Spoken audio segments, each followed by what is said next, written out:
আপনাদের প্রত্যেকটি ফ্যামিলিতে দেশনায়ক তারেক রহমানের একটি করে কার্ড, ফ্যামিলি কার্ড দিবে।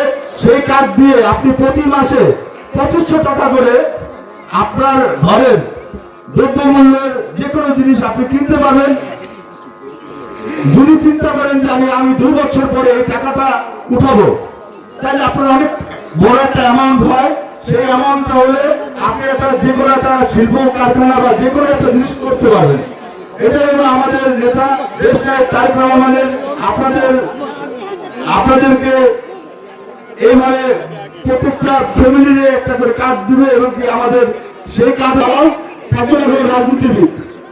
আপনাদের প্রত্যেকটা কথা, আপনাদের প্রত্যেকটা লোক নিয়ে, ঠিক আছে, তারেক রহমানের যে চিন্তা ভাবনা, আপনারা যদি দেশনায়ক তারেক রহমানকে ভোট দিন, তাহলে সে যদি সরকার গ্রহণ করতে পারে, তাহলে আপনারা এই সুযোগ সুবিধা পাবেন।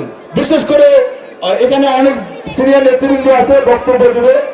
আর আমাদের মৌলভী উপজেলার সম্মানিত সভাপতি সে বিস্তারিত ঘুরে বলবে। আমার এখানে অনেক বক্তা আছে, আমি বিশেষ করে আমি আরো 2টা প্রোগ্রাম করে আসছি, বেশি কথা বলবো না ভাই।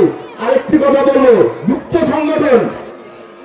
সংগঠন প্রত্যেকটি ঘরে গিয়ে মা চাচি এবং বয়স্ক লোকদের বুঝায় যে তারা নাকি ভেস্তে নিয়ে যাবে।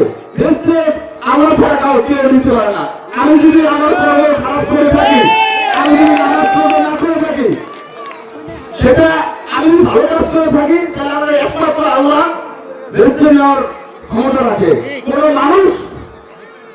মানুষ ভেস্তে নিতে পারে না। এই গুপ্ত সংগঠন থেকে আপনারা সবাই সাবধান থাকবেন।